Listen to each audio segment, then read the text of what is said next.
Title: The Hollow Ones. The fire crackled, its embers glowing like the dying eyes of something long forgotten. The group of campers huddled closer, the cold mountain air wrapping around them like invisible fingers. No one spoke at first, their gazes flickering toward the surrounding trees, where the wind whispered through the branches. Then Jake cleared his throat, his voice barely above a whisper. "Ever hear about the Hollow Ones?" Lena, the skeptic of the group, rolled her eyes. "Oh great, another ghost story." Jake smirked but didn't falter. "This isn't just a story. My grandfather told me about them. He swore it was real." The group leaned in. Even Lena, despite her doubts, seemed intrigued. It started over 100 years ago when this land was still wild. A group of settlers built a small village just over that ridge. He pointed into the darkness beyond the fire. But something went wrong. The flames flickered, casting eerie shadows on their faces. They found something buried beneath the earth when they built their homes. They didn't know what it was at first. Bones, but not human. Something else. They ignored the signs, built their town, and for a while things were normal. Until the disappearances began. Lena scoffed, but the others said nothing. Children were the first to vanish. They would go to bed at night, and by morning their beds were empty, sheets perfectly made, no tracks, no sign of struggle. Then the adults started vanishing too.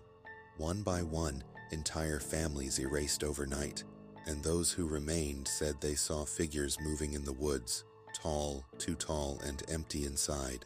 "Empty?" one of the campers asked. Jake's voice dropped lower. "No faces, no eyes, just black, gaping hollows where their features should be. They whispered at night, their voices a chorus of those they had taken." The wind picked up, whistling through the trees. The fire dimmed, as if something had drawn the heat from it. The last survivors fled, abandoning the town. But some say the Hollow Ones still wander these woods, searching for new bodies to fill their emptiness. At that moment, something rustled in the trees behind them. The group froze, a snapping twig, a slow, deliberate step. The fire sputtered out, and in the suffocating dark, the whispering began. It wasn't just one voice. It was many, layered on top of each other, murmuring in a tongue that no one recognized. The whispers crept into their ears, slithering into their minds like tendrils of smoke. Someone gasped. Someone else whimpered. Then the voices stopped. A single breath, deep and rasping, sounded just behind Jake. He spun around, heart hammering against his ribs, but there was nothing there. Only darkness. The fire, though dim, cast just enough light to reveal their frightened faces. "Did you hear that?" Lena whispered, her skepticism finally crumbling. Jake nodded, eyes darting through the trees. "We should go, now." One of the campers, Mark, hesitated. "What if we run into one?" Jake swallowed hard. "We don't stop. No matter what we hear, no matter what we see, we run." They stood as one, backing away from the fire. The trees loomed around them, shadows shifting unnaturally. A sudden guttural moan echoed through the forest, reverberating through their bones. Then, from the darkness, a figure emerged, tall, too tall. Its limbs were stretched, elongated in a way that defied nature. Its face, or the lack of one, was nothing but a smooth void, darker than the night itself. It stood there, unmoving, but the whispering resumed, pouring from the abyss of its face. Then another one appeared, and another, a sea of faceless horrors surrounding them, inching closer. Their whispers grew deafening, an unbearable cacophony of lost voices. Panic overtook them, and they ran. Branches whipped their faces. Their lungs burned, but they didn't stop. The whispering followed them, growing louder, closer. The ground seemed to shift beneath them, the forest stretching into an endless labyrinth of trees. Jake turned his head for just a second and saw Mark fall.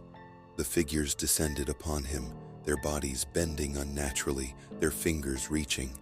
Mark screamed, but his voice was swallowed by the void. In seconds, He was gone.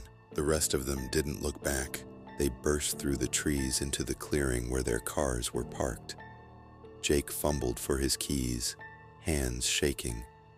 The moment the doors unlocked, they threw themselves inside, slamming the doors shut. The whispering stopped, as if cut off by an invisible force. Breathless, they turned back toward the woods. The figure stood at the tree line, motionless, watching, waiting. Then, slowly, they stepped back into the darkness one by one, until only silence remained. Jake turned the key in the ignition, tires kicking up dirt as they sped away.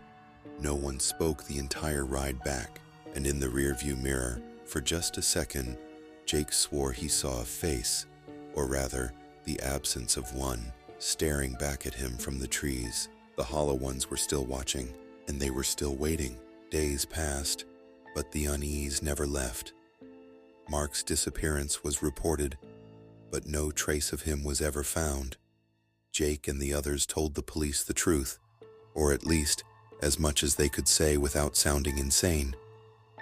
The authorities labeled it a tragic accident, another hiker lost to the wilderness, but Jake knew better. One night, unable to sleep, he checked his phone. A notification blinked at him, a message from an unknown number. With trembling hands, he opened it. It was a recording, a deep, rasping breath, and whispering. Jake dropped the phone, his pulse hammering in his ears. Then something else caught his eye, a shadow outside his window, impossibly tall. The hollow ones had followed him home,